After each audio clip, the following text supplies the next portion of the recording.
আজ আমার জীবনে সবচেয়ে বড় একটা শিক্ষা পেলাম।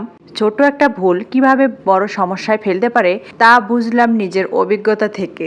এই ভিডিওতে সেটাই শেয়ার করব যাতে আপনারা আমার মতো ভুল না করেন এবং সমস্যায় না পড়েন। হ্যালো এভরিওয়ান, আসসালামু আলাইকুম। কেমন আছেন আপনারা? আল্লাহর রহমতে আমরাও অনেক ভালো আছি। সুস্থ থাকার জন্য প্রতিদিন ৮ ঘন্টা ঘুমানো উচিত বা জরুরি। সেখানে আমি ঘুমাতে ঘুমাতে রাতে হয়তো দেখা যায় যে ৩টা ২টা বেজে যায়। আর ভোর তো ৫টা সাড়ে ৫টায় উঠতেই হয়, যেহেতু আমরা গৃহিণী মানুষ। তো সকালে নামাজ কালাম থাকে, নাস্তার একটা ব্যাপার থাকে। যদিও আমরা বাসায় থাকি বা গ্রামে থাকি না, বাসায়ও কিন্তু সময়ের কাজ সময়ে করতে হয়। সময় এদিক ওদিক করলে হয় না।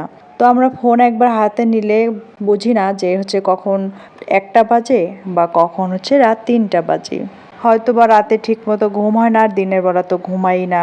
এই এলোমেলো ঘুমের জন্য হঠাৎ দেখি ৩ দিন পর আমার মাথা ঠিকভাবে কাজ করতেছে না এবং চোখ ব্যথা শুরু হয়ে গেছে।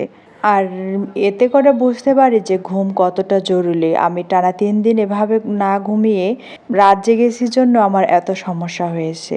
তাই আমি নিজের অভিজ্ঞতা থেকে বুঝতে পারলাম যে ঘুম শুধু বিশ্রামের জন্য নয়, ঘুম মস্তিষ্কের শক্তি ফিরিয়ে আনার কতটা দরকারি। আমি এই ভুল করছি জন্য যাতে আপনারা এই সমস্যায় না পড়েন, এই ভুল না করেন, তাই এই ভিডিওর মাধ্যমে আপনাদের সঙ্গে শেয়ার করলাম। কেননা প্রতিটা মানুষেরই সুস্থ থাকাটা খুব জরুরি। যদি শরীর সুস্থই না থাকে তাহলে আমরা কাজ করব কিভাবে আর চলাফেরাই করব বা কিভাবে। তাই তো প্রতিটা মানুষেরই উচিত সব কিছুরও যেমন একটা লিমিট আছে বা নিয়ম আছে, সেই লিমিট বা নিয়ম মেনে চলাফেরা করা।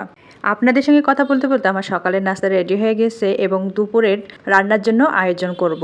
তো আমার ভিডিওটি কেমন লেগেছে কমেন্টে জানাবেন। নতুন অন্য আর এক ভিডিওতে। সে পর্যন্ত সুস্থ থাকবেন, ভালো থাকবেন।